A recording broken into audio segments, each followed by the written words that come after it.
안녕하십니까. 오늘은 성탄절인 12월 25일 아침 오전 6시 29분입니다. 전 세계가 하나의 페스티벌로 자리 잡아버린 성탄절이 조금 안타깝긴 합니다. 여러분들에게 분명히 말씀을 드리는데요. 성경책은 모든 사람을 위한 책이 아닙니다. 예수님은 모든 사람을 위한 예수님이 아닙니다. 하나님의 시간에서는 그렇다는 거죠. 우리 인간의 시간에서 우리가 하나님의 자녀임을 가정하고 살 수밖에 없습니다. 왜냐하면 우리는 시간의 배를 살고 있기 때문입니다.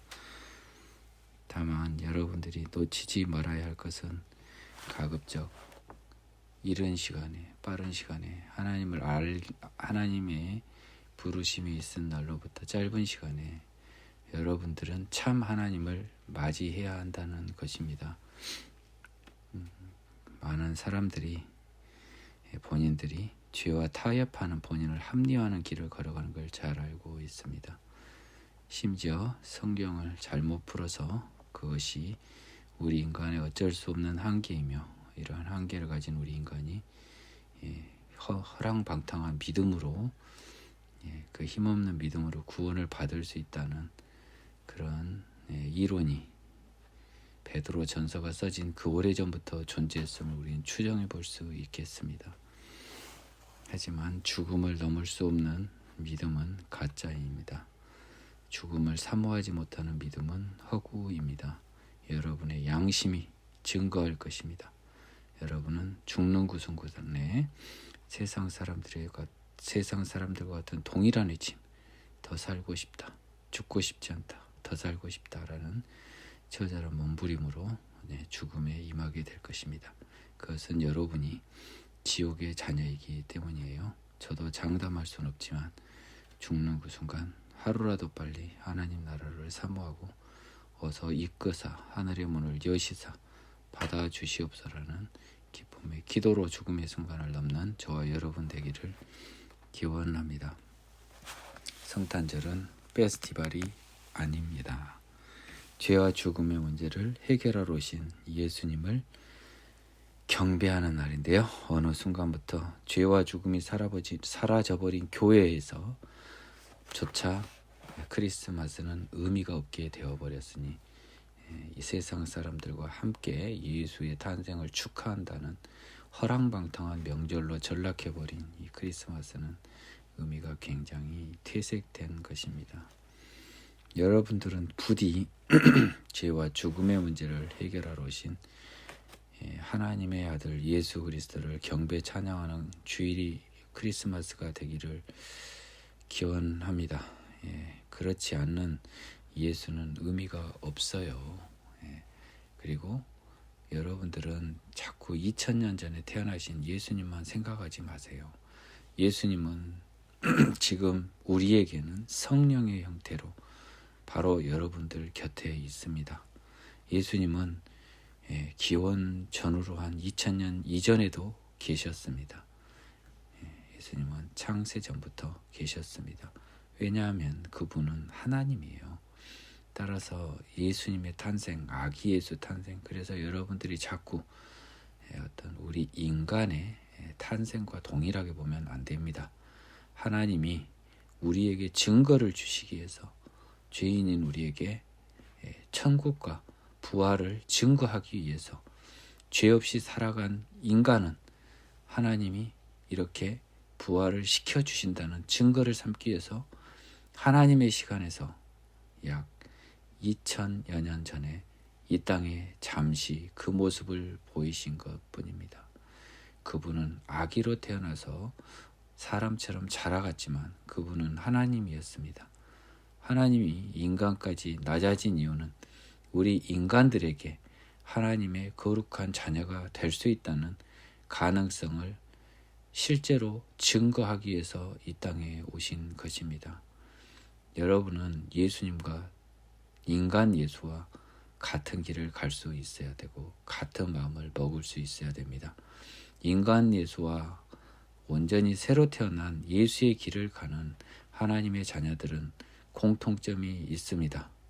육의 몸으로 살아가지 않고 성령의 힘으로 살아가는 겁니다.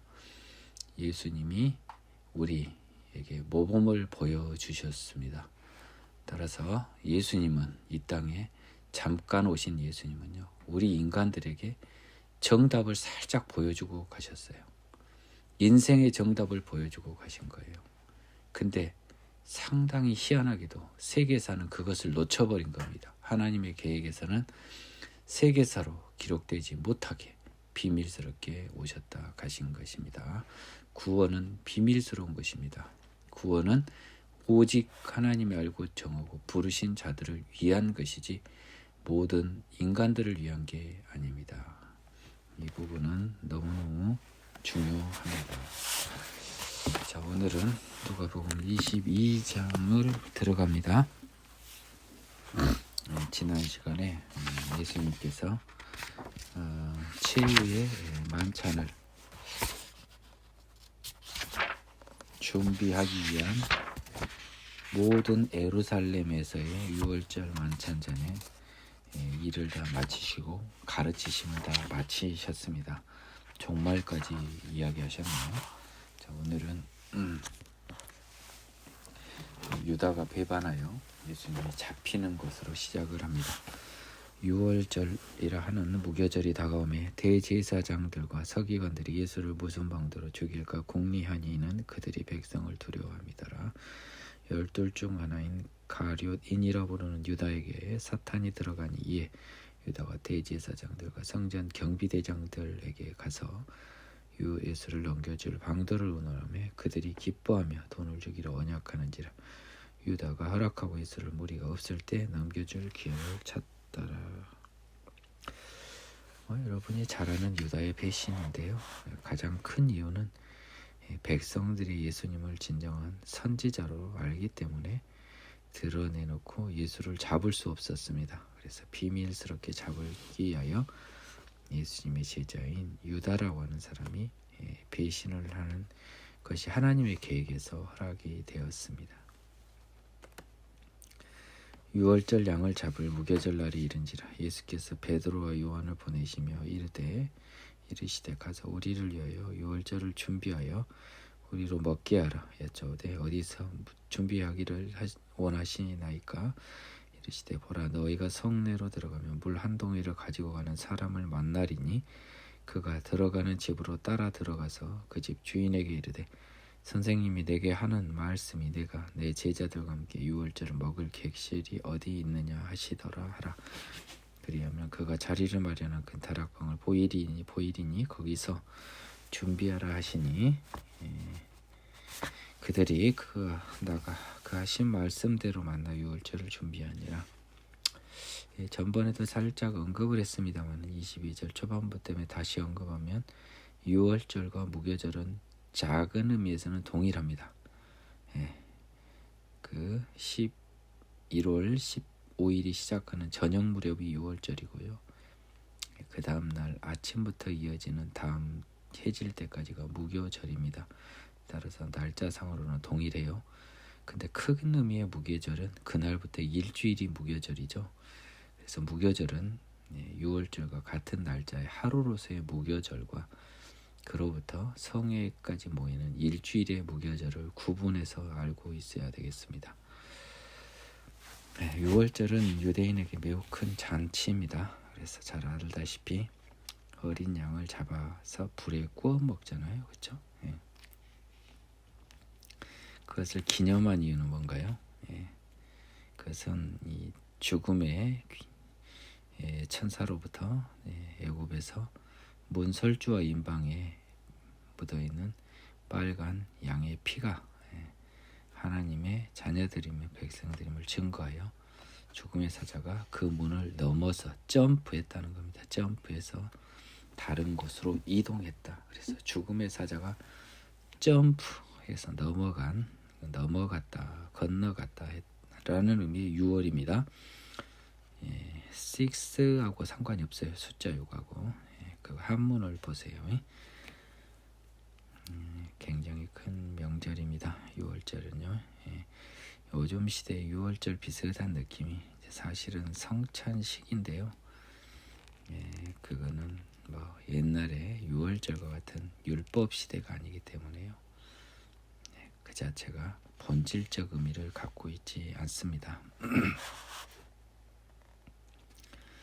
여러분들이 유월절을 지킬 일은 없잖아요. 유대인들은 지금도 패스오버라는 명절이 대단히 큰 명절이더라고요. 우리는 예수님이 기념하라 한 것이 그 성찬식이었는데요. 본질적으로는 사도들한테 했던 명령 같아요. 내 느낌에는. 근데 우리도 사도는 아니지만 예수님의 제자로서 예수님을 기념하는 그 의식을 행하는 건 나름 의미는 있다고 봅니다. 이 모든 것들이 저절로 준비된 것처럼 움직이죠. 자, 22절 지금 초반부터 여기까지 다 하나님의 계획대로 움직이고 있습니다. 유다의 배신 포함해서요. 때가 이르매 예수께서 사도들과 함께 앉으사 이르시되 내가 고난을 받기 전에 너희와 함께 이 유월절 먹기를 원하였노라. 내가 너희에게 이르노니 이 유월절이 하나님의 나라에서 이루기까지 다시 먹지 아니하리라 하시고 이 잔을 받으사 감사 기도하시고 이르시되 여기까지 먼저 볼까요? 십자가 전에 이제 유월절이 마지막 만찬 아닙니까? 그래서 이것이 제자들과의 참 인간적인 마지막 작별의 순간인데요. 하지만 예수님은 이 제자들 앞에 다시 나타날 걸 알고 계셨지 않습니까?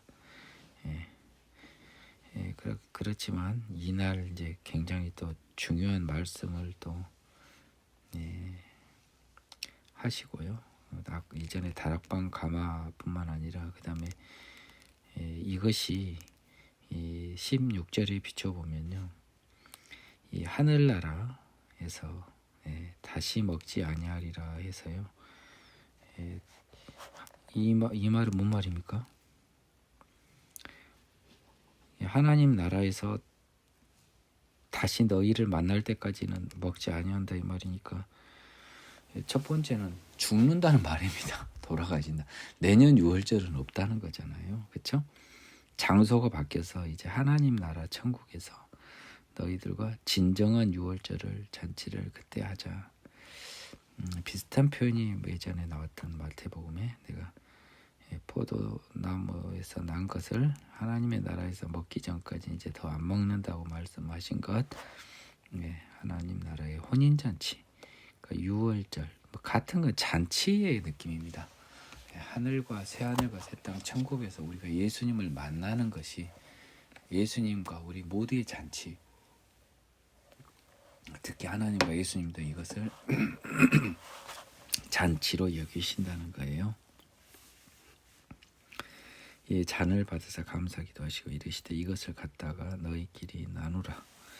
내가 너희에게 이르노니 내가 이제부터 하나님의 나라가 임할 때까지 포도나무에서 난 것을 다시 마시지 아니하리라 하시고 여기 나오네요. 또 떡을 가져다 감사기도 하시고 떼어 그들에게 주시며 이르시되 이것은 너희를 위하여 주는 내 몸이라 너희가 이를 행하여 나를 기념하라 하시고 저녁 먹은 후에 잔도 그와 같이 하여 이르시되 이 잔은 내 피로 세우는 새 언약이니 곧 너희를 위하여 붓는 것이라.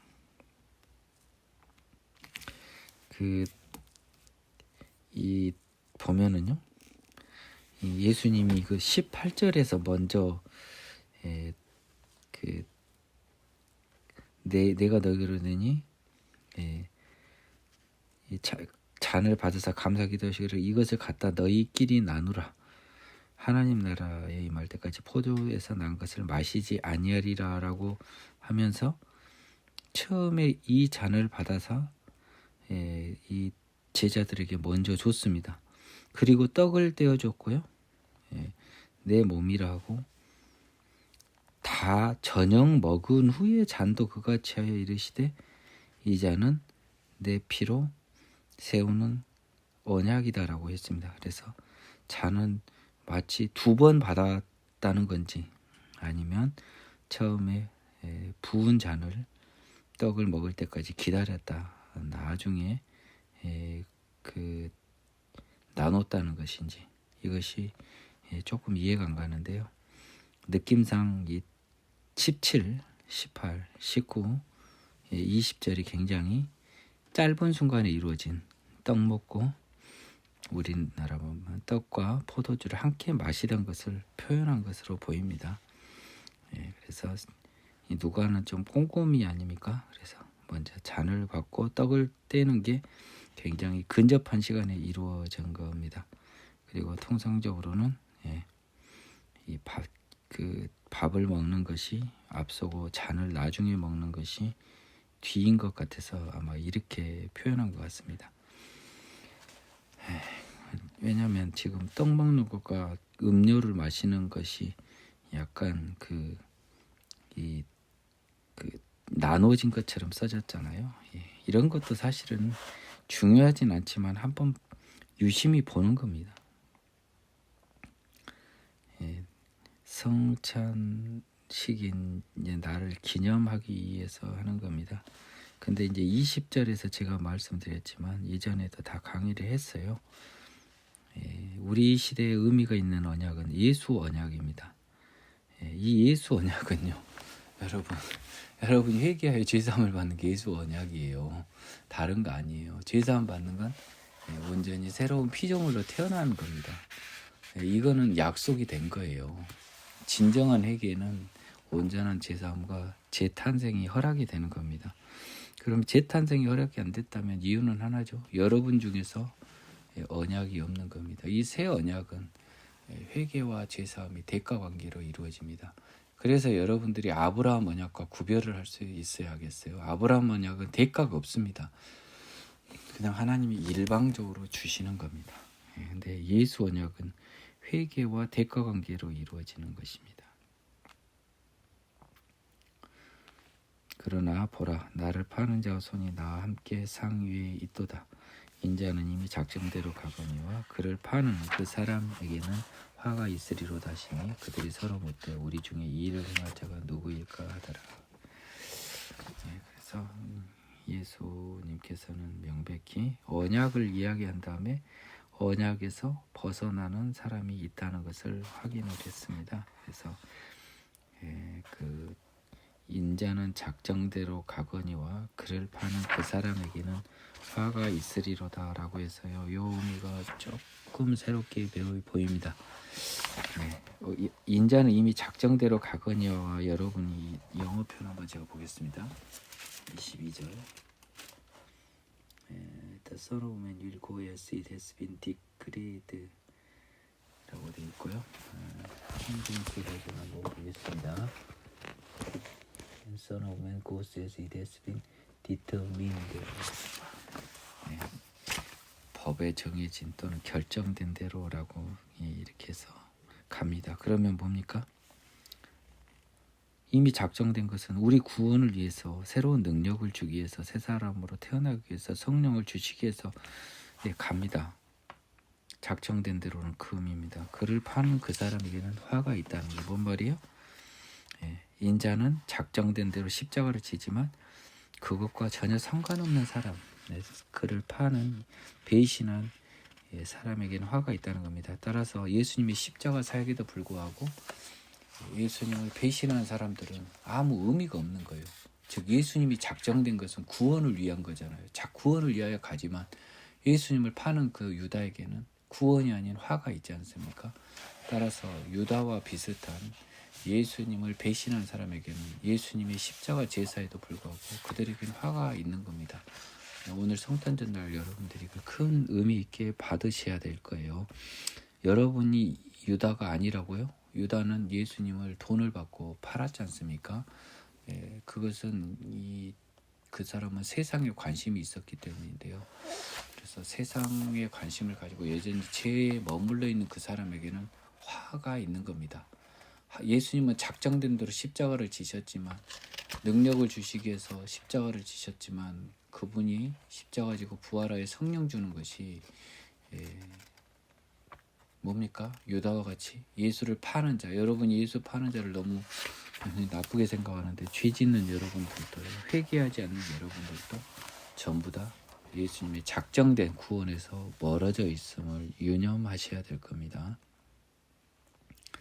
베드로가 부인할 것을 이르시다. 그러니까 회개하여야 한다 이 말입니다. 죄를 짓지 말아야 한다 이 말이에요. 제가 강조하는 것은요. 그들 사이에 그중 누가 크냐는 다툼이 난지라 예수께서 이르시되 이방의 임금들은 그들을 주관하며 그 집권자들은 은인이라 칭함을 받으나 너희는 그렇지 않을지니 너희 중에 큰 자는 젊은 자와 같고 다스리는 자는 섬기는 자와 같을지니라. 앉아서 먹는 자가 여기까지만 하겠습니다. 이 다툼이 이제 다른 복음서에는 좀 더 먼저 있는 것처럼 나와 있는데요. 이 누가복음에서는 6월절에 있었던 것처럼 써져 있습니다. 조금 달라요. 그래서 알 수는 없지만 제자들 사이에 뭔 다툼이 났는데 이 이면에는 뭐 누가 오른쪽 왼쪽에 앉게 해달라 뭐 이런 것들이 한 원인이 됐을 수도 있어요. 근데 예수님께서는 이방의 임금들은 이라고 했습니다. 그래서 예수님을 제외한 세상의 모든 임금들을 말하는 거예요. 당시 기준으로 예루살렘에는 형식적인 임금은 없었습니다. 바지 사장인 그 분봉왕들만 있었어요.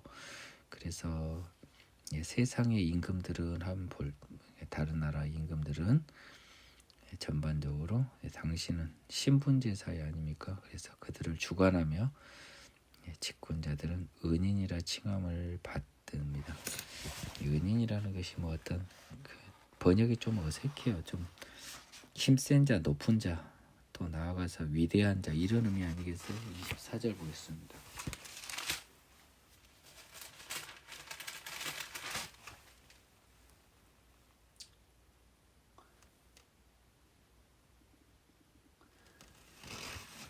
benefactors라고 한 것을 그렇게 번역을 했네요. benefactors. 킹제임스 버전에서는요. 25절에서 역시 똑같이 benefactors라고 했습니다.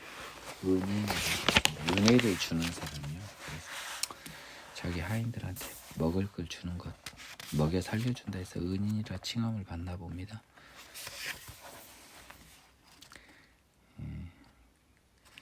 그렇게 해서 시키면서 또한 하인들한테 부려먹는 사람이 어떻게 은인이 될 수 있어요. 근데 은인이라고 칭함을 받는 거예요.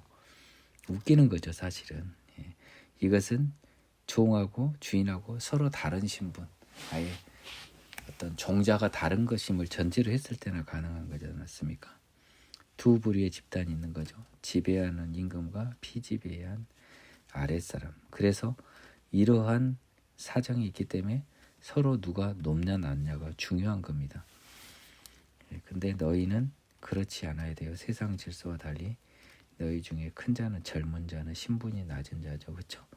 비천한 자, 다스리는 자는 섬기는 자. 역전, 예수님의 역설입니다.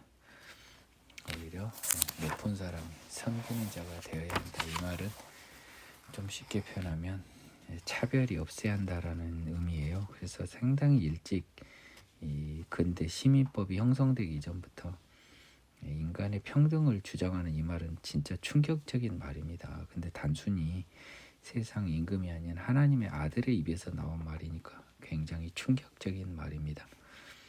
앉아서 먹는 자가 크냐 섬기는 자가 크냐 앉아서 먹는 자가 아니냐. 그러나 나는 섬기는 자로 너희 중에 있노라.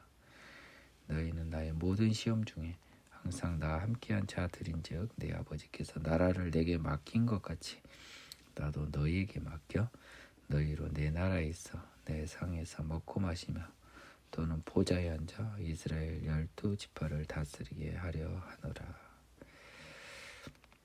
여기가 좀 어려운 본문입니다. 한번 보겠습니다. 앉아서 먹는 자가 큽니까? 아니면 그 먹는 사람을 위해서 음식을 준비하고 가져온 사람이 큽니까? 당연히 가만히 손 하나 까딱 안 하는 사람이 크지요. 근데 예수님은 앉아서 손 하나 까딱 하는 게 아니고 이전에 발을 씻기듯이 너희들을 섬기는 자로 있었다는 겁니다. 그래서 나는 큰 자가 아니고 작은 자로 있는데요. 따라서 진정으로 큰 자는 섬기는 자가 되라라고 하는 것이죠. 다스리는 자는 섬기는 자와 같을지니라. 26절. 너희는 나의 모든 시험 중에 항상 나와 함께한 자들인즉이라고 해서 이 28절이 우리가 굉장히 부러워한 부분입니다. 여기서 너희는 이건 무조건 사도예요. 여러분 조심하십시오. 나의 모든 시험 중에 항상 예수님과 함께한 사람들은 사도밖에 더 있습니까? 본질적으로요. 그래서 이 의미는 어떠한 이유로도 확대 해석하기가 굉장히 어렵습니다. 그래서 한번 이제부터 좀 중요한 본문이라 영어 성경을 잠깐 참조를 해 보겠습니다. 28절이네요. You are those who have stood by me in my trials, and I confer on your kingdom just as my Father conferred on me.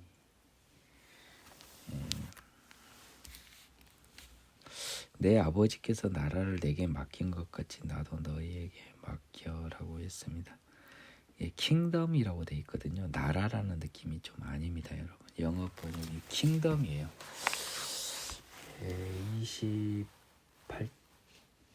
28절이었죠. 9절 보면 킹덤, 똑같이 킹덤으로 써졌거든요. 그래서 이제 컨트리나 네이션의 개념이 아니고 킹덤입니다. 당시에는 이제 왕이라고 하는 관념이 있고요. 왕은 하나님이 있지 않습니까? 그래서 하나님의 나라는 이렇게 킹덤의 개념이란 말이에요.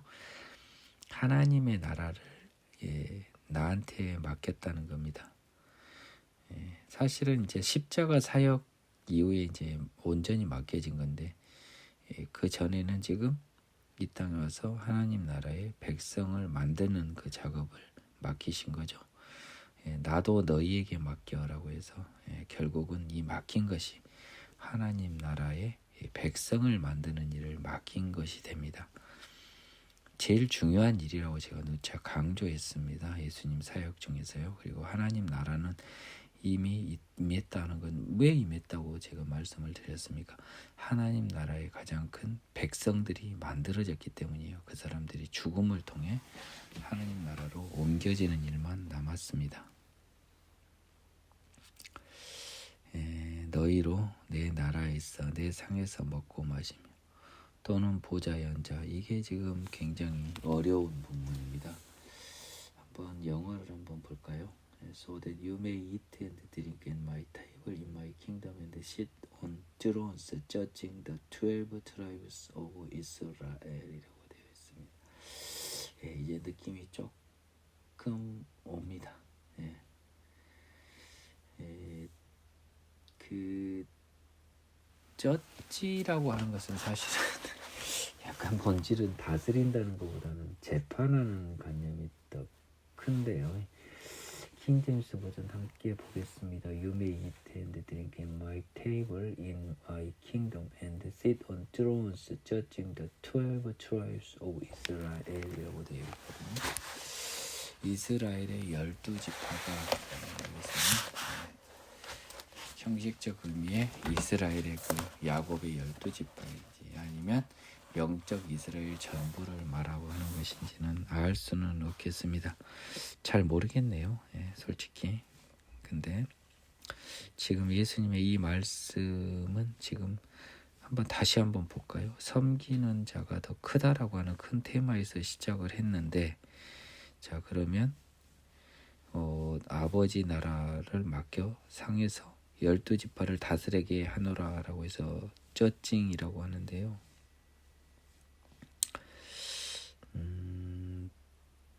내가 봤을 때는 그 12지파를 다스린다.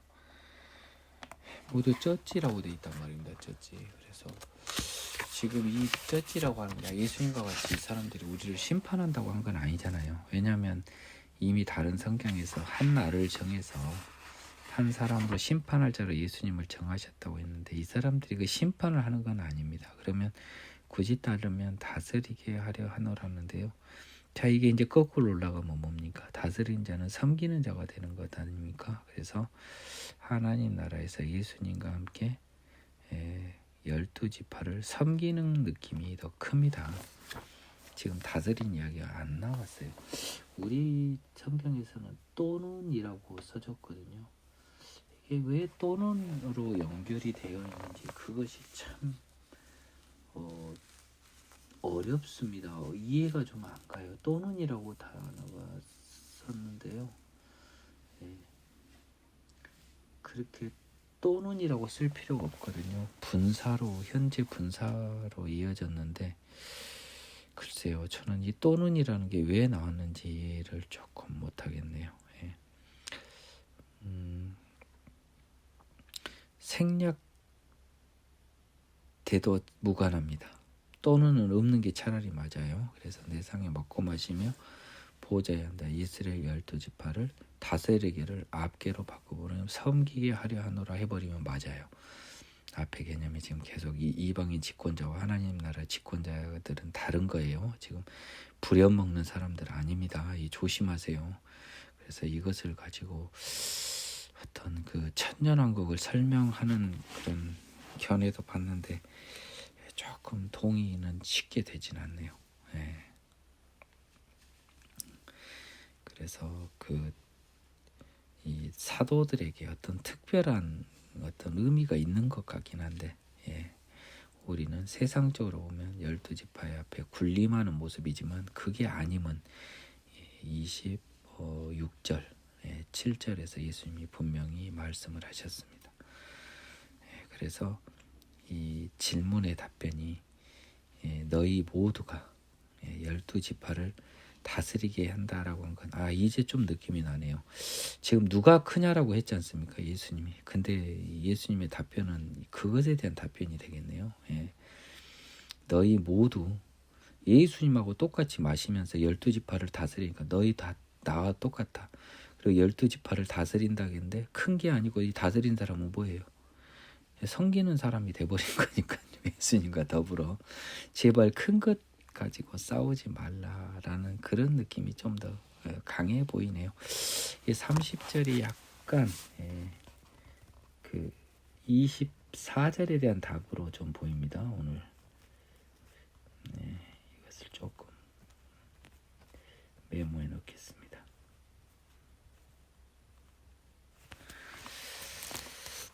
시몬아 보라 사탄이 너희를 밀가부르듯 하려고 요구하였으나 그러나 내가 너를 위하여 내 믿음 떨어지지 않기를 기도하였노니 너는 돌이킨 후에 네 형제를 굳게 하라. 그가 말하되 주여 내가 주와 함께 오게도 죽은 데에도 가기를 각오하였나이다. 이르시되 베드로야 내가 내게 말하노니 오늘 닭 울기 전에 내가 3번 나를 모른다고 부인하리라 하시니라. 이 미래를 아는 시간을 초월한 예수님이었기 때문에요. 시몬이 이 31절 기준으로 베드로는 성령의 온전한 지배를 받지는 못했기 때문에요. 일반적인 성령으로 다시 태어난 사람이 아니었기 때문에 항상 사탄이 밀가부르듯 하려고 요구하였다. 이 말은 지옥의 자녀로 만들려는 계획을 계속 하려 했지만 내가 너를 위하여 믿음이 떨어지지 않기를 기도하였노니 예수님이 기도를 했다는 겁니다. 자, 이건 우리에게 적응이 되는 겁니다. 우리 모두가 사탄이 밀가부르듯 하려고 여겼지만 성령님이 말할 수 없는 탄식으로 우리 믿음이 떨어지지 않기를 기도했어요. 그래서 로마서에서 나오는 모든 것이 합력하여 선을 이루는 근거 규정 가장 큰 것은 바로 성령이라는 거예요. 그래서 너는 돌이킨 후에라고 하는 것은 배신을 예정한 거 아닙니까? 그러니까 돌이킨 후에 또 약간 일반적으로 이게 좀 이 사도들에게는 이 회개라고 하는 것을 크게 강조하지 않았어요. 이 사람들 좀 강권적으로 성령을 받아요. 근데 베드로는 나중에 사도행전에서 너희가 회개하여 죄사함을 받으라고 한단 말이에요. 그래서 받고 나서 보니까 죄를 알겠고 또 예수님한테 받은 사명이 너희 말고 나머지 사람은 베드로의 입을 빌린 예수님의 말씀이잖아요. 사도행전의 그 말이 베드로의 입을 빌린 예수님의 말씀이라 강권적으로 성령을 받은 사도들과 달리 우리는 회개하여 죄사함을 받으라고 하는 게 예수님의 그 명령입니다. 그래서 우리 여기서 베드로는 나중에 돌이킨 후에 다시 태어난 후에 네 형제를 굳게 하라라고 해서 사도로서의 사명을 주었습니다. 강권적으로 구원해 주실 거예요. 베드로는 분위기 파악을 못하는 베드로는 자기가 그 예수님을 배반할 리가 없다. 나는 사탄의 자녀가 아니다. 라고 항변을 했지만 예수님은 닭 울기 전 3번 나를 모른다고 부인한다. 모른다고 부인한 건 나중에 알겠지만 신문을 할 때 네 일당이 누구냐라고 묻는 취조가 있습니다. 그렇기 때문에 그 취조 때문에 베드로는 한 패거리가 아니라고 부인을 하는 거예요. 공범으로 이번에 나온 내란죄 공범으로 물리는 거 아닙니까? 그러면 내란 수괴가 윤석열이니까 윤석열 밑에 있는 애들이 다 지는 아니라고 막 거짓말 하잖아요. 그런 것처럼 베드로도 그럴 것이다. 그들에게 이르시되 내가 너희를 전대와 배낭과 신발도 없이 보내었을 때에 부족한 것이 있더냐 이르되 없었나이다. 이르시되 이제는 전대에 있는 자는 가질 것이요 배낭도 그리하고 금 없는 자는 겉옷을 팔아 살지어다. 내가 너희에게 말하노니 기록된 바 그는 불법자의 동류로 여김을 받았다 한 말이 내게 이루어져야 하리니 내게 관한 일이 이루어져 감이니라. 그들이 여짜오되 주여 보소서 여기 검 둘이 있나이다. 대답하시되 족하다 하시니라. 좀 어렵습니다. 초반에 나온 것은 예전에 그 제자들에게 그 성령을 주시면서 보낼 때 그 당시에는 전대와 배낭과 신발이 없었습니다. 그래도 예수님이 다 주셨다는 겁니다. 근데 왜 이제는 전대에 있는 자는 가질 것이요 배낭도 그리하고 검 없는 자는 겉옷을 팔아 살지어다 라고 했을까요? 제 느낌에는 너희들이 이전까지는 내가 준 성령으로 어떻게 보면 너희들의 능력이 아닌 내 능력으로 이렇게 전도 여행을 갔다 왔다. 그러나 이제는 너희들이 너희의 힘으로 성령을 받은 너희의 힘으로 이제 전도를 해야 되는 거 아닙니까? 애들이. 그래서 이제는 너희의 힘으로라는 것의 의미입니다. 그런 느낌으로 보이네요. 예전에는 다 예수님이 해준 거다. 근데 이제는 너희 힘으로 하는 거다라고 어떻게 보면 이 제자들에게 어떤 스스로의 그 포지션, 역할을 확인시켜주는 의미가 있는 것 같습니다. 금도 가지지 말라 그랬는데요. 금이 없는 자는요, 겉옷을 팔아 살라고 했습니다.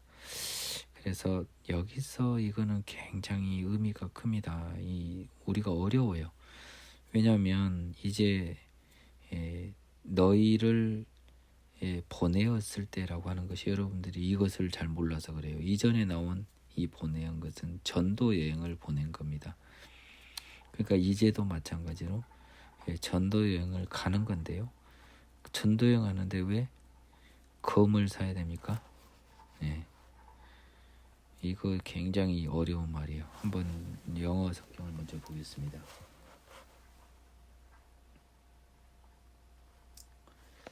36절. If you don't have a sword, sell your cloak and buy on이라고 그랬는데요. 클로크라고 하는 겉옷은 당시 기준으로 굉장히 비싼 그 갑오 같은 것입니다. 요즘으로 따지면 벤츠 승용차 정도 하나 될까요? 그래서 겉옷이라고 하는 비싼 것을 팔아서 금을 산다. 뭔 의미일까? 여러분들이 한번 상상을 해보시기 바랍니다. 저는 오늘은 일단 그렇게 추정을 해보고 싶어요.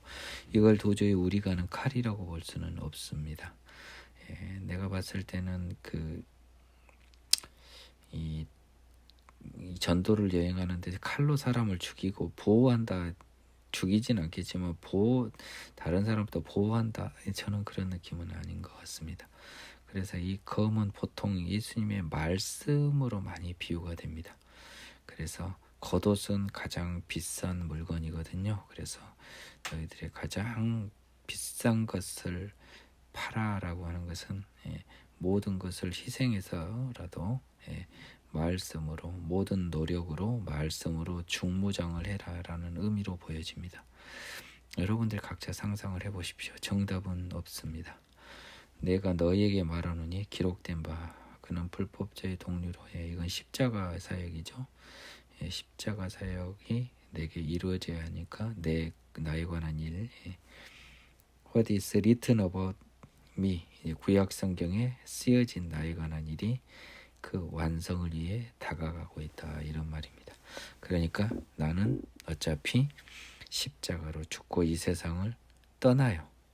그러니까 너희는 이제 이전에는 다 아무 대책 없이 다 그냥 갔지만 이제는 너희가 다 챙겨서 가라는 거고 특히 말씀의 검을 모든 노력을 동원해서라도 반드시 만들어내라. 그들이 여쭤되 주여 보소서 여기 검 둘이 있나이다. 대답하시되 족하다 하시니라 라고 했습니다. 여기 검 둘이 있나이다. 이것이 참 이것도 좀 어색해요. 여러분 이거 잘 모르겠단 말이에요. 한번 보겠습니다. 38절이요. The disciples said, See Lord, here are two swords. That's enough. He replied. 라고 했습니다. 지금 여러분 한번 봐보세요. 이게 지금 얼마나 웃기냐면요. 이게 지금 어떤 장소에서 이 말이 있었는지는 모르겠는데 마치 6월절에 잔칫날에 있었던 것처럼 써져 있단 말입니다. 근데 한번 봐보세요. 여기서 뭔 밥 먹고 있다가 칼 사러 갈 시간이 있었습니까? 없잖아요. 그러면 그 검이라고 하는 건 나이프라고 하는 건 뭐 이 밥 먹는데 뭐 얘들이 뭐 칼 갖고 먹었을 리는 없고요. 그리고 먹는데 칼이 필요했으면은 12개 내지 13개가 있었을 테고 아니면은 이 집주인이 그 칼을 가지고 온 그 요리를 먹기 위해서요. 이 상 12상이 12명이 앉은 상이 한 2개 정도 있어서 그 위에 칼을 2개 놨는지 이게 진짜 알다가도 알 수 없는 일입니다. 겉옷을 팔아 사라고 있는 검인데요. 이것은 지금 여기는 겉옷을 팔지도 않았고 어디서 뭘 산 것도 아닙니다. 이게 참 어려운 부분인데요. 제자들이 저기 주님 여기에 검 둘이 있나이다 라고 했는데 족하다 하시니라. 나는 이 말이 너무 생뚱맞습니다. 다만 여기서 이 이후에 나오는 베드로가 그 말고라고 하는 대제사장의 종의 길을 떨어뜨릴 때 이제 칼을 썼습니다. 그러면 베드로는 칼을 갖고 있었잖아요. 그렇죠? 칼을 갖고 있었어요. 근데 이스라엘 사람들이 어떤 형태인지 모르겠지만 근데 그 칼을 가지고는 쓰지 말라고 했단 말입니다. 나중에 보면 그렇잖아요. 혼납니다. 오히려 베드로는 칼로 뺀 자는 칼로 망한다고. 그러면 37절의 검이 베드로가 썼던 그 칼을 말하지 않는 것을 알 수 있어요. 그래서 저는 그냥 이것을 말씀으로 추정을 했는데요. 주여 그들이 여쭤보되 주여 보소서 여기 검 둘이 있나이다. 대답하되 족하다. 나는 이렇게 봅니다. 내가 말한 칼은 그 칼이 아니었어요. 근데 이 속없는 제자들은 어리석은 제자들은 여기 검 둘이 있다고 또 하니까 족하다 하시니까 너희들 내 말 알아먹으려면 아직은 멀었다. 나중에 내 말 알아먹어라. 저는 이런 느낌으로 보여요. 이게 무슨 서로 통해서 한 말이 아니고 예수님과 제자들 사이에 어떤 불일치가 있는 겁니다. 뭔 말을 못 알아먹는 제자들의 그 느낌을 약간 누가가 써놓은 느낌이 아닌가. 하나님이 기재되게 한 게 아닌가. 저는 그런 추측을 해봅니다. 예수께서 나가사 습관을 따라 감람산에 가시며 제자들도 따라갔더니 그곳에 이르러 그들에게 이르되 유혹에 빠지지 않게 기도하라 하시고 그들을 떠나 돌 던질 만큼 가서 무릎을 꿇고 기도하여 이르시되 아버지여 만일 아버지의 뜻이거든 이 잔을 내게서 옮기시옵소서. 그러나 내 원대로 마시었고 아버지의 원대로 되기를 원하나이다 하시니 천사가 하늘로부터 예수께 나타나 힘을 더하더라. 예수께서 힘쓰고 애써 더욱 간절히 기도하시니 땀이 땅에 떨어지는 핏방울과 같이 되더라. 기도 후에 일어나 제자들에게 가서 슬픔으로 인하여 잠든 것을 보시고 이르시되 어찌하여 자느냐 시험에 들지 않게 일어나 기도하라 하시니라. 자, 여기 겟세마네 기도인데요. 이게 사실 누가복음에서는 굉장히 또 상대적으로 짧게 나와 있습니다. 이게 희한해요. 누가복음이 복음서 중에 제일 양이 많은데 이건 또 왜 이리 짧냐고요. 근데 희한하게요. 마태복음에서 상당히 자세히 나왔습니다. 요한복음에서는요. 더 자세히 나왔어요. 그렇기 때문에 하나님의 지혜에서 누가는 이게 굉장히 심플하게 써져 버렸습니다. 그래서 이 예수님이 기도를 하는데요. 이제 여기서 누가는 굉장히 재밌는 것이 나중에 하나 나오는데요. 유혹이 빠지지 않게 기도하라라고 하셨는데요. 이것이 갑자기 오늘 눈에 크게 들어와요. 우리가 사탄의 유혹에 빠진지 안 빠진지는 영적 분별이 있어야 됩니다. 그렇기 때문에 여러분들의 굉장히 중요한 믿음의 요소가 영적 분별이고, 영적 분별을 가진 여러분이 사단의 공격을 받았을 때는 오직 기도하여 하나님의 능력을 의지할 수밖에 없습니다. 그것이 우리에게 가장 필요한 것이고, 이 지금 십자가 사역이라고 하는 일생일대의 유혹입니다. 지금 왜냐하면 십자가는 고통이 아닌 부끄러움과 수치거든요. 본질이 하나님의 아들이 그 수치를 감당하기 위한 그 상황에서 굉장히 사단의 어떤 유혹이 있었던 거예요. 이것을 이길 방법은 기도밖에는 없다. 그래서 이제 기도가 두 번 나오죠. 첫 번째는 이 잔을 옮기는데 내가 말고 아버지가 명령을 바꿔달라. 이전에 제가 다 설명을 했습니다. 근데 그거를 기도 응답이 되지 않습니다. 오히려 이제 43절이 굉장히 재미있는 거고요. 누가복음에만 나와 있는 독특한 표현입니다. 천사가 하늘로부터 예수께 나타나 힘을 더하더라.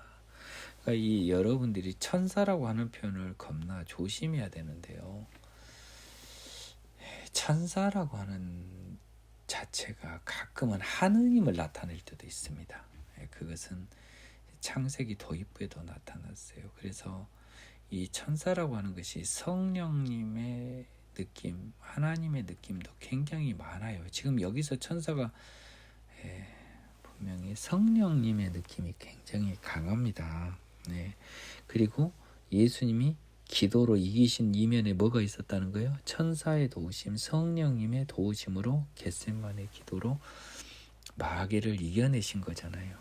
그래서 지금 마귀는 마귀대로 예수를 끌어내리려고 하고, 천사와 즉 성령님은 예수님을 세우려고 하고, 이 둘 사이에 긴장과 대립이 있었는데요. 결국은 더욱 애써 간절히 기도해서 이긴 거예요. 그래서 45절 46절로 나갑니다. 결국은 성령님이 이깁니다. 땀이 땅에서 떨어지는 핏방울 같이 되더라 해서 굉장히 기도로 땀을 많이 흘리신 모습이죠. 땅에 떨어지는 핏방울은 칼에 찔려서 뚝뚝뚝 떨어지는 핏방울, 여러분 보신 적 없죠? 그런 잔인한 장면. 영화 같은 경우에 옛날에 좀 폭력물에 보면 잘 나오잖아요. 그런 장면입니다. 그러니까 핏방울이 굉장히 굵게 떨어지거든요. 그런 것처럼 굵은 땀방울을 흘렸다는 거예요. 이거 보고 나 참 어디 뭐 땀에 피가 섞여서 났다고 이런 해석한 사람들이 있어요. 제발 그렇게 무식한 사람들이 하나님 말씀을 전하면 이 기독교 망신입니다. 그러니까 제발 이상한 소리 좀 하지 마요. 좀 제발. 한 사람한테 내가 들어서 내가 지금 속상해서 하는 말입니다. 그런 말 같은 소리라서. 직유법 아닙니까? 직유법 국어 시간에 배운. 땅에 떨어지는 핏방울처럼 굵은 땀방울이 떨어졌다는 거죠. 뚝뚝뚝 떨어지는 핏방울처럼. 자, 승리하신 예수님께서 일어나서 제자들에게 오히려 위로합니다. 원래는 제자들이 나를 위해 기도해달라고 그랬는데 슬픔으로 잠든 것을 보며 어찌하여 자느냐, 시험이 들지 않게 기도하라 하시니라 라고 했습니다. 그래서 우리가 이 평소에는 말씀으로요 항상 이 대비를 하고 있지만 위기 상황에서는 기도로, 오케이? 예, 평소에는 말씀, 순항 중일 때는 말씀, 위기 상황에서는 기도. 이게 이제 우리 삶의, 믿음의 삶의 어떤 노하우가 되는 거죠. 이 말씀하실 때 한 무리가 오는데 12 중 하나인 유다라는 자가 그들을 앞장서 와서 예수께 입을 맞추려고 가까이 하는지라. 예수께서 이르시되 유다야, 네가 입맞춤으로 인자를 파느냐 하시니 그 주위의 사람들이 그된 이를 보고 여쭤오되 주여, 우리가 칼로 치리까고 또 그 중에 한 사람이 대제사장의 종을 쳐 그 오른쪽 귀를 떨어뜨린지라. 예수께서 일러 이르시되 이것까지 참으라 하시고 그 귀를 만져 낫게 하시더라. 예수께서 그 잡으러 온 대제사장들과 성전의 대장들과 장로들에게 이르시되 너희가 강도를 잡는 것 같이 검과 몽치를 가지고 나느냐. 내가 날마다 너희와 함께 성전에 있을 때 내게 손을 대지 아니하였도다. 그러나 이제는 너희 때요 어둠의 권세로다 하시더라.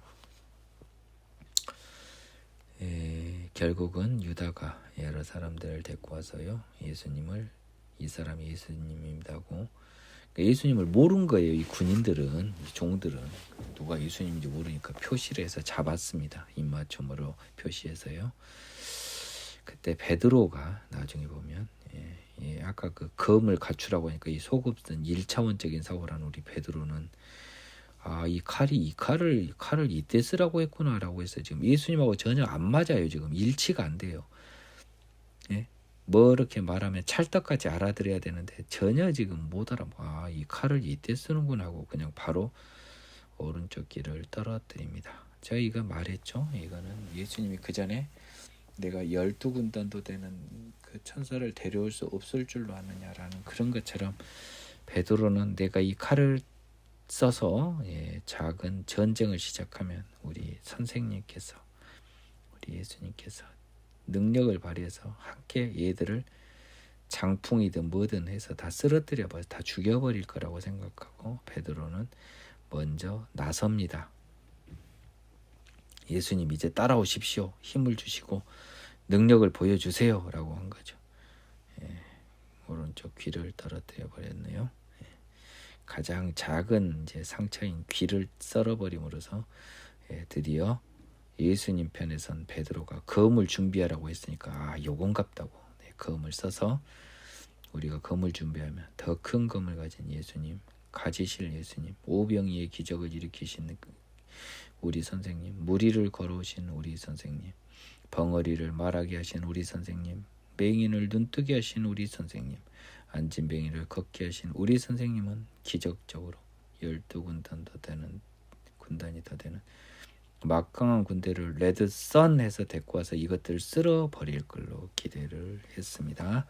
예수님이 의외의 답변을 합니다. 이것까지 참으라 하시고 귀를 낫게 해줘버려요. 참 베드로 힘이 쭉 빠집니다. 지금 내가 이 분위기 뛰어났는데 이 찬물을 끼얹어 버리시네요. 그리고 잡으러 온 사람들한테 내가 날마다 있을 때 잡지 않다. 왜 잡으러 왔냐라고 말로 그냥 화해를 하고 어디 약간 무릎 꿇는 모습을 본 거예요. 그래서 다 도망가 버렸다고 다른 복음서에 써집니다. 이 모습 보고요. 아이고야 게임 끝났구나. 누가복음에는 이 추가로 이 말이 써졌습니다. 그러나 이제는 너희 때요 어둠의 권세로다 하시더라. 이걸 한번 보겠습니다. 52절 53절이죠. 제가 이것도 잘못 썼네요. 53절인데 But this is your hour and darkness reigns. 번역이 좀 잘못됐네요. 이거 한번 보겠습니다. But this is your hour, the power of darkness. 느낌은요, 이제는 너희 때요 어둠의 권세로다 하시는데 너의 때요라고 하니까 이게 좀 번역이 잘못된 거예요. 그러나 지금은 너희의 때, 곧 어둠이 지배하는 시간이로다. 이렇게 말해야 돼요.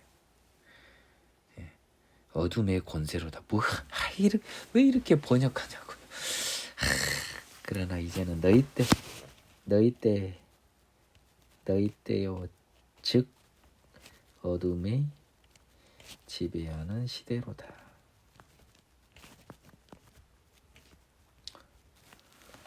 사단 너희들의 권세를 인정해 주는 거잖아요. 그렇죠? 그렇기 때문에 내가 지금 이 시대를 지금 끝장내지 않는 거잖아요. 지금은요. 자, 1차적으로는 십자가 부활로 끝장이 내지만 최종적으로는 이 재림왕국으로 완성이 되는데요. 사실은 이것을 나누는 것도 우스운 거예요. 왜냐하면 시간을 초월한 예수님 기준으로는요. 예수님의 자녀, 하나님의 자녀는 다 정해져 있습니다. 그래서 십자가 부활로 끝난 거예요. 그것이 확인된 게 재림입니다. 이것을 시간적 연속으로 보는 건 우리 지구상의 우리의 눈 기준이고 하나님 기준으로는 끝난 거예요. 그렇지만 지금 이때는 십자가가 아직 완성이 안 됐습니다.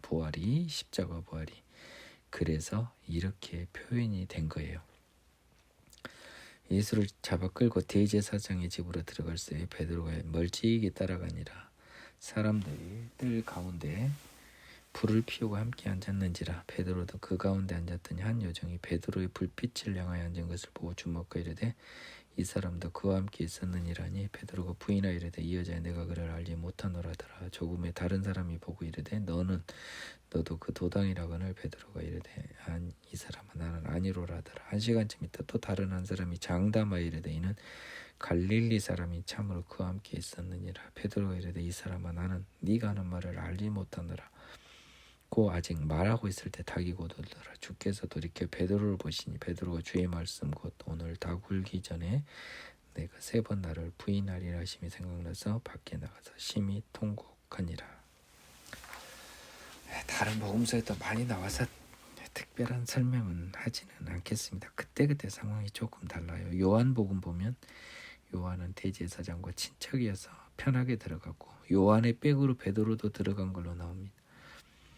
그리고 베드로가 여종을 통해서 부인을 한 첫 번째 사건은 그 가야바의 장인인 안나스 대제사장 집에서였고 세 번째 부인이 가야바의 집에서였던 것으로 요한복음에서는 써져 있어요. 제가 그저께 요한복음을 제가 정독을 한 기억이 있기 때문에 기억이 남아 있습니다. 3번씩이나 부인을 했다라고 한 것은요. 우리 인간의 죄성을 보여준 거죠. 그렇죠? 아까 그렇게 장담을 했는데 1번, 2번, 3번이기 때문에 한 번은 두려워서 부인할 수 있지만 2번째, 3번째 했기 때문에 베드로는 이건 완전한 죄죠. 그렇죠? 실수라 어떤 걸로 용납이 안 되는 거 아닙니까? 그래서 베드로의 죄가 용납할 수 없는 죄임을 보여주려고 3번을 거짓말을 하게 한 겁니다. 그리고 나서 베드로는 닭이 울고 나서 심지어 이 누가복음에서는 예수님이 지켜서 베드로를 봐버렸다고까지 돌이켜서 봐버린 것까지 이야기해요. 베드로는 양심의 가책이 매우 컸을 것입니다. 이 당시까지도 그러니까 베드로는 인간 베드로인 거예요. 그렇죠? 성령이 1도 없는 사람이에요. 그러면서 인간의 한계를 많이 느꼈을 겁니다. 여러분들이 지금 죄 짓고 사는 것이 이런 베드로처럼 살겠다고 하는 거잖아요. 그렇죠? 아니 겁나서 예수님 도당이라면 죽을까봐 거짓말하니까 요 정도는 이해해 주겠지. 이런 형태를 합리화할 수 있는 근거로 써먹을 수 있는데 이거는 성령 받기 전에 베드로라고요. 죄인 베드로라고요. 여러분이 오해하지 않기를 바랍니다. 예수를 희롱하고 때리다 지키는 사람들이 예수를 희롱하고 때리며 그의 눈을 가리고 물어 이르되 선지자 노릇하라. 너를 진짜가 누구냐고. 이에도 많은 말로 욕하더라. 누가는 이 예수님이 희롱당한 모습을 굉장히 부담스러워했던 것 같습니다. 그래서 굉장히 줄여서 썼어요.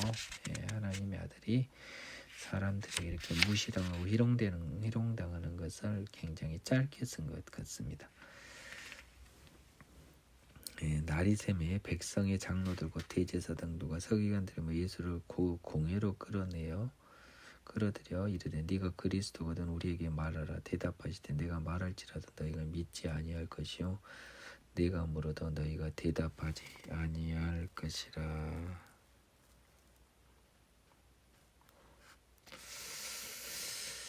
그러나 이제부터는 인자가 하나님의 권능의 우편에 앉아 있으리 하시니 다 이르되 그러면 네가 하나님의 아들이냐 대답하시되 너희들이 내가 그라고 말하고 있느니라. 그들이 이르되 어찌 더 증거를 요구하려 우리가 친히 그 입에서 들었노라 하시더라. 누가복음은 지금 생각보다 여러분 예수님의 재판에 관해서는요 굉장히 간략하게 쓰여 있습니다. 또 희한하게 공예 산헤드린입니다. 산헤드린에서 먼저 지금 종교 재판을 받고 있습니다. 이 사람들은요 그리스도거든 우리에게 말하라라고 했는데 이것은 뭡니까? 이 사람이 그리스도라고 말하면 그리스도로 인정해 주겠다는 겁니까? 아니죠. 그리스도라고 해서 책을 잡으려고 하는 거잖아요. 이런 말도 잘 아셔야 돼요. 그렇죠? 그러니까 예수님이 내가 그렇다 하더라도 너희들 안 믿고 나 잡아드릴 거잖아. 믿지 아니한다. 내가 물어도 너희가 대답하지 아니할 것이라. 이 말은 내가 메시아인 걸 너희들이 인정하냐라고 이렇게 반문해도 인정하지 아니할 것이라는 거잖아요. 그렇죠? 이거 킹 제임스 버전에서는요. 너희가 대답하지 아니할 것이라 이런 의미 대신 내가 물어도 너희가 나를 메시아로 인정하고 나를 놓아주지 아니하리라. 대답하지 아니하리라 이 말이 메시아가 아니라고 한 거니까 결국 안 풀어준다는 거잖아요. 네? 그 말이잖아요. 메시아가 아닌 애가 자칭 메시아라고 지금 신성 모독을해서 열린 재판이거든요. 그래서 자백을 강요한 거예요. 네가 그리스도든 우리에게 말하라 이 말은 너 그리스도라고 사칭한 거 자백해라 이 말입니다. 그리스도라고 인정하면 너 인정해 준다 이 말이 아니에요. 그러니까 행간의 의미를 잘 파악해야 되겠습니다. 근데 예수님은 너희들은 대답하지 않고 나를 풀어주지 않겠지만 그러나 이제부터는 자신이 하나님 권능 우편에 앉아서 십자가 수약을 완수한 그 결과를 승리를 선언하고 있습니다. 그래서 하나님의 아들이냐 이것에 대해서 유일한 답을 하죠. 하나님의 아들이다. 내가 그다. 자 이제 드디어 이 67절에 대한 답이 나왔네요. 내가 메시아다. 하나님의 아들이다. 그러니까 어찌든 증거를 요구하려 친히 입에서 들었다. 자백했다. 죽여버리자. 67절의 질문의 답이 질문의 의도가 71절에 나와 있는 겁니다. 그래서 23장을 들어갑니다. 분량이 조금 애매해서 23장을 전부 다 하지 못하지 않을까 하는 생각을 좀 합니다. 그래서 일단은 할 수 있는 데까지는 하고 마무리를 하겠습니다. 이제 예수님이 무리가 다 일어나 이렇게 이제 자기가 메시아라고 하나님의 아들이라고 해서 신성 모독의 죄를 지어버린 겁니다. 유대인 기준으로요. 누가 봐도 하나님 아들이 아닙니다. 우리가 다 일어나 예수를 빌라도에게 끌고 와서 고발해 이르되 우리가 이 사람을 보매 우리 백성을 미혹하고 가이사에게 세금 바치는 것을 금하며 자칭 왕 그리스도라 하더이다 하니 빌라도가 이스킴으로 이르되 네가 유대인의 왕이냐 대답하여 이르시되 네 말이 옳도다. 빌라도가 대제사장들과 무리에게 이르되 내가 보니 이 사람은 죄가 없도다 하니 무리가 더욱 강하게 말하되 그가 온 유대에서 가르치고 갈릴리에서부터 시작하여 여기까지 와서 백성을 소동하게 하나이다. 빌라도가 듣고 그가 갈릴리 사람이냐 물어 헤롯의 관할에 속한 줄 알고 헤롯에게 보내니 그때 헤롯이 예루살렘에 있더라. 이 23장의 이 초반부 누가복음의 기제는 굉장히 생략된 게 많아요. 누가는 굉장히 그 예수님의 재판이 부담스러웠나 봐요. 그를 기재하는 게 그래서 굉장히 간략하고 줄여서 써놨습니다. 종교 재판을 마친 그들은 이 이방인의 손을 빌어서요 예수를 죽이려고요. 이게 아무리 봐도 나는 이것이 좀 보입니다. 이게 유대인들이 자기 손으로 예수를 죽이기에는 뭔가 찜찜했던 거예요. 뭔가 여호와의 느낌도 0.01은 있거든. 이 하나님과 관련된 느낌도. 그래서 아이고 모르겠다. 저 개돼지 같다 왔던 이방인들이 죽이게 하자. 이게 뭔 말입니까? 저그들이 넘겨서 제3자가 죽이면 저그죄는 없는 것으로 생각하는 어린애도 아닌 위선적인 그런 자기 죄책을 피하려는 느낌이 이제 유대인들 마음이 좀 보여요. 이제 보니까 우리 손으로는 죽이지 말자. 이제 딴 사람 끌어들여 죽이자. 왜냐하면 한테 봐도 하느님하고 좀 0.1이라도 관련돼 있으면 우리 화 입는 거 아니냐. 이런 추잡한 어떤 고민의 흔적이 좀 보여요. 제가 보니까. 무리가 다 일어나서 이제 드디어 이방인인 비록 권위는 있지만 아주 개무시를 하는 이 개돼지 같은 이방인입니다. 빌라도도 심지어 유월절 음식을 그쪽 부정타는 애 만나서 안 먹으려고 이 관정에도 안 들어갑니다. 유대인들이. 이 사람은 우리 백성을 미혹하고 또 이 사람을 꼬시려고요. 가이사 세금 바치는 걸 금했다고 거짓말을 하고 있습니다. 그리고 또 지가 왕이랍니다. 로마 황제가 있는데 그리스도가 뭔지 모르죠. 우리 빌라도한테 말입니다. 당신 그리스도는 뭔지 모르죠. 그것이 바로 왕이란 말이에요. 그러니까 얘는 가이사에 대한 반역자입니다. 빌라도가 네가 유대인 왕이냐? 네 말이 옳다다. 이게 유일한 답변입니다. 재판에서. 내가 하나님의 아들이다. 이제 4절 빌라도가 대제사장과 이르되 이 사람 죄가 없도다. 여러분 3절과 4절 이게 시간이 엄청 지난 거예요. 지금 다 물어보고 어쩌고저쩌고 해보고 확인해보고 시기심 때문에 예수를 건넨 것으로 넘겨준 것으로 알고 이 사람은 죄가 없도다라고 한 겁니다. 많이 생략돼 있어요. 그런데 무리는 더욱 강하게 말하되 그가 온 유대에게서 가르치고 갈릴리에서부터 시작하여 여기까지 와서 백성을 소동하게 한다. 이거 빌라도가 아무 관심도 없는 거죠. 그렇죠? 빌라도가 듣고 그가 갈릴리 사람이냐 물어.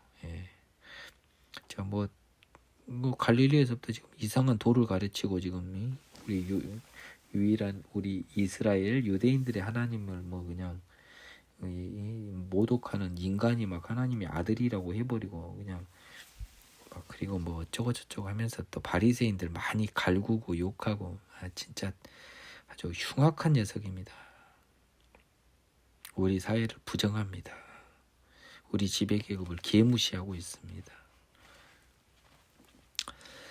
빌라도는 옳았구나. 얘가 갈릴리 사람이구나. 오케이. 그러면 나보다는 아마 빌라도가요. 이게 유대의 총독이긴 하지만 일단은 그 헤롯이라고 하는 분봉왕 갈릴리 분봉왕이 있기 때문에 헤롯이 아마 십자가형은 할 권한은 없었겠죠. 근데 일단 재판은 헤롯한테 한 다음에 헤롯이 나한테 넘기면 그때 내가 판단하든지 말고 일단은 일심 관할은 아마 헤롯 먼저는 헤롯한테 있는 걸로 알고 헤롯에게 보내서 자기가 면피를 하려고 보낸 겁니다. 근데 그때 헤롯이 예루살렘에 있더라. 이 말도 여러분들이 잘 알아야 돼요. 헤롯은 원래 예루살렘에 없어야 돼요. 그렇죠? 분봉왕 갈릴리 분봉왕이니까 갈릴리에 있어야죠. 근데 왜 헤롯이 예루살렘에 있었을까요? 퀴즈입니다. 6월절이잖아요 지금. 정신 차리세요 여러분. 그래서 헤롯이 있으니까 헤롯한테 보냅니다. 헤롯이 예수를 보고 매우 기뻐하니 이는 그의 소문을 들었으므로 보고자 한지 오래였고 또한 무엇이나 이적 행하심을 볼까 바랐던 연고로라. 여러 말로 물으나 아무 말도 대답하지 아니하시니 대제사장들과 서기관들이 서로 힘써 고발하더라. 헤롯이 그 군인들과 함께 예수를 업신여기며 희롱하고 빛난 옷을 입혀 빌라도에게 도로 보내니 헤롯 빌라도가 전에는 원수였으나 다니라는 서로 친구가 되니라. 오늘은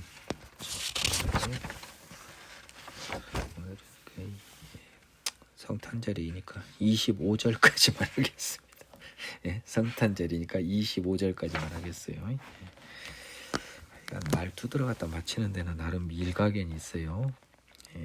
헤롯이 예수를 보고 매우 기뻐했다는 것은요, 소문을 듣고 내 눈앞에서 기적을 보고 있던 거예요. 이 유대인들 기준으로 눈앞에 행해지는 하나님의 표적과 기적은 굉장히 매력적인 거였어요. 그렇기 때문에 헤롯은 그것을 보고자 했던 것 같습니다. 이적을요. 여러분 물론 모르는 아무 말도 대답하지 아니하신 여러분 여기서 추정을 해봐야 됩니다. 그렇잖아요. 나는 이렇게 물어봤을 것 같아요.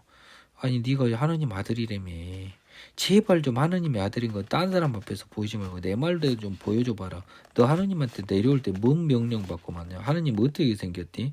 하나님 너한테 뭔 말을 말씀하셨나? 너 지금 하나님하고 소통되냐? 막 이런 느낌의 질문을 했을 것 같아요. 헤롯이 아무 말도 대답을 안 했습니다. 엄청 어리석고 정신없고 유대인은 그 표적을 바라고요. 헬레는 지혜를 구하나 이 말이죠. 그래서 유대인들은 이 표적에 굽복 죽습니다.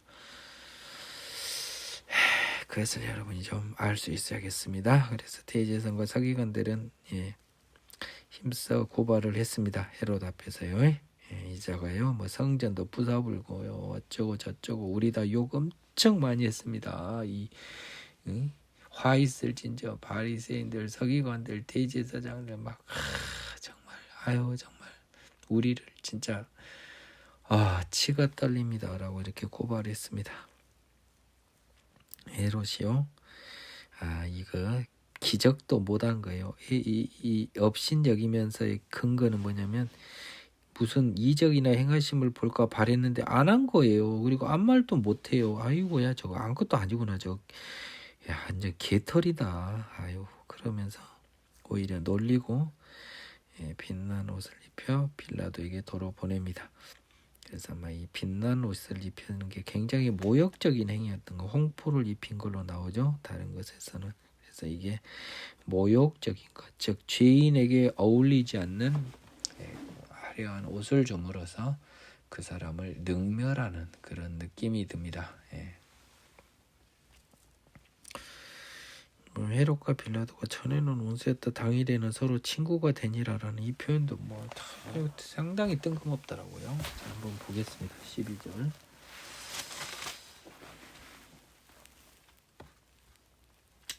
That day Herod and Pilate became friends before they had been enemy라고 했습니다. 자, 한번 보겠습니다. 킹제임스 버전에.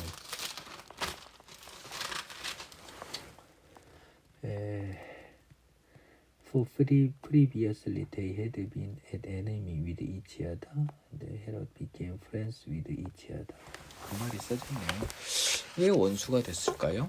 참 희한하네요. 사적으로 싸울 일이 있었습니까? 좀 서운한 일이 있었습니까? 그거는 잘 모르겠습니다.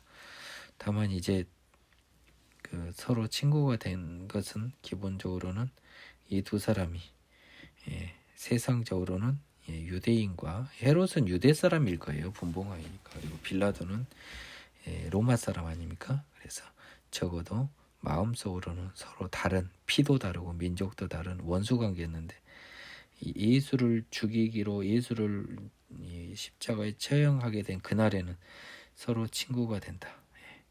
민족적으로는 서로 다르지만 사단의 자녀에서는 서로 동일하다라는 그런 느낌이 조금 숨어 있습니다. 빌라도가 대제사장들과 관리들과 백성들을 불러 모으고 이르되 너희가 이 사람이 백성을 미혹하는 자라에 내게 끌고 왔도다. 보라 내가 너희 앞에서 신문하였으되 너희가 고발하는 일에 대하여 이 사람에게서 죄를 찾지 못하였고 헤롯이 또한 그렇게 하여 그를 우리에게 도로 보내었도다. 보라 그가 행하는 일에는 죽일 일이 없느니라. 그러므로 때려서 놓겠노라. 자, 이제 빌라도가 이제 재판 결과를 선언을 합니다. 이 사람은 이 누구들이 좀 약간 이 소위 이 백성을 미혹하는 혹세 무민하는 자라고 끌고 왔는데 그거 무죄인 것 같은데. 그리고 헤롯도 이 표적과 이적을 하지 못해서 개 무시하고 보냈지만 사실은 그 특별히 뭐 헤롯이 보낼 때 아이고 얘 완전히 저 희말태기도 없는 그냥 별 볼 일 없는 허랑방탕한 애인데요 라고 보낸 거예요. 그러니까 이 소위 소요하고 폭동을 일으키고 로마 황제에 뭐 대항할 정도 이런 애 아니야. 아이고 야 이게 뭐 죽일 일 없고 별 볼 일 없는데 그러니까 좀 약간 저 두들겨 패서 그냥 놓으면 어떨까라고 이야기를 합니다. 또 마태복음에서는 마누라가 그저 큰일 납니다 했다는 소리부터 다양한 이야기가 있는데 이거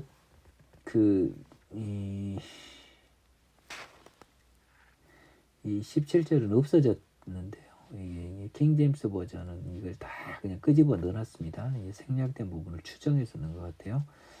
For it was necessary for him to release one to them at the feast. 그래서 6월절에 한 명을 놓아주는 것이 그가 해야 될 일이었다는 거예요. 유대원 총독은 6월절에 한 명은 특별 사면을 해주기로 돼 있나 봐요. 지금 이게 생략돼 있다고 보고 있는 겁니다. 17절에. 그러니까 무레이가 일제히 소리질러 이르되 이 사람을 없이하고 바라바를 우리에게 놓아주소서 하는 게 생뚱맞잖아요. 갑자기 이 말 한 건. 그래서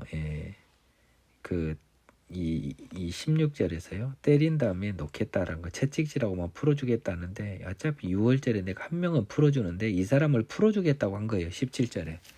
그 말이 지금 사라져버린 겁니다. 그러니까 무리가 반대한 거죠.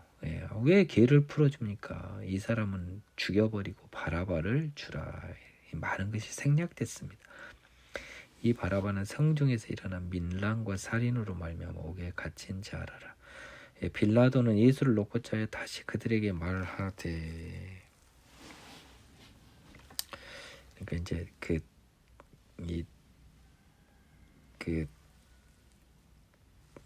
예수한테 이제 다시 이제 얘들 왜 내 말을 안 듣지 해서 아마 이게 좀 다시 크게 말하는 그런 느낌일 겁니다. 그들을 약간 좀 설득하는 느낌이 있지 않겠습니까? 그랬는데 그들은 소리질러 이르되 그를 십자가에 못 박게 하소서.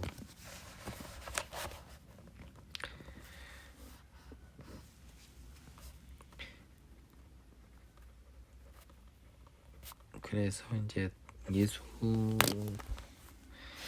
예수님을 이제 빌라도는 어떻게든 이제 살려주고 싶었던 겁니다. 죄는 없고 죽일 죄는 없잖아요. 그래서 무죄한 자를 죽이는 건 판사로서 매우 부담스러운 일입니다. 그래서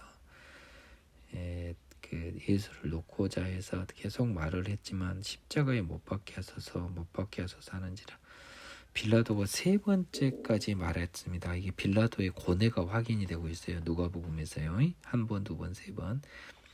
이 사람이 무슨 악한 일을 하였느냐. 나는 그에게서 죽일 죄를 찾지 못하였으니 때려서 놓으리라고 했습니다. 죽일 죄 대신 그냥 좀 더 가벼운 죄로 다스리면 안 되겠냐. 왜냐하면 사람을 죽일 죄는 짓지 않았다는 겁니다. 그들이 큰 소리로 재촉하여 십자가에 못 박기를 구하니 그들의 소리가 이인지라라고 했습니다. 이게 이제 이 과정이 굉장히 빌라도가 부담을 느낄 정도로 지금 광화문 촛불 집회 막 이런 막 탄핵하라 이런 느낌처럼 헌재 재판관들이 부담을 가질 건 그보다 더 큰 부담을 가질 정도로 잘못하면 이건 법재판소 재판관이 요즘 성남 민중한테 죽을 염려는 없지만 당시 사단이 불안 사단이만 누굽니까? 우리 그 빌라도 총독은 굉장히 신변의 위협을 느꼈던 게 다른 복음서에 나옵니다. 그래서 자기가 살기 위해서 그들이 구하는 대로 빌라도가 언도해 버렸습니다. 십자가형을 사인을 해버렸어요. 그들이 요구하는 자 곧 밀란과 살인으로 말미암아 옥에 갇힌 자는 내줘 버렸습니다. 특별 사면으로 바라바는 석방시켜주고 예수는 넘겨주어 그들의 뜻대로 하게 하니라라고 해서 십자가형에 해당 십자가형으로 처형하는 사형을 사인을 해준 거죠. 누가복음은 이 별라도 재판 절차를 조금 많이 생략을 해놨습니다. 아마 하나님의 아들인 예수님이 이방인이자 인간에 의해서 재판받는 것을 기재하는 것이 굉장히 부담스러웠고 하나님의 명예에 금이 가는 것이라는 생각을 했던 것으로 보여져요. 누가가. 그런데 또 다른 복음서에도 이게 또 자세하게 써졌습니다. 그래서 마태, 마가, 누가의 공관복음서와 요한복음을 통해 예수님의 모든 사역은 각각 필요한 부분들이 다 써져 있습니다. 그래서 복음서는 똑같은 내용이 4번 써졌어요. 그렇죠? 4권에 걸쳐 써졌기 때문에 종합을 해석할 수 있는, 종합하여 해석할 수 있는 기회가 우리에게 주어졌습니다. 또 한편 여러분이 이걸 생각해 봐야 돼요. 하나님이 성경에서 유독 부활, 예수님의 탄생과 부활에 관한 이 복음서의 기제를, 예수님의 활동에 관한 기제를 장장 4명의 저자를 통해 4편으로 기재하게 한 이유가 뭐냔 말이에요. 성경에서 제일 중요한 부분이라는 것입니다. 여러분들이 복음서를 너무 무시하고 있지 않나요?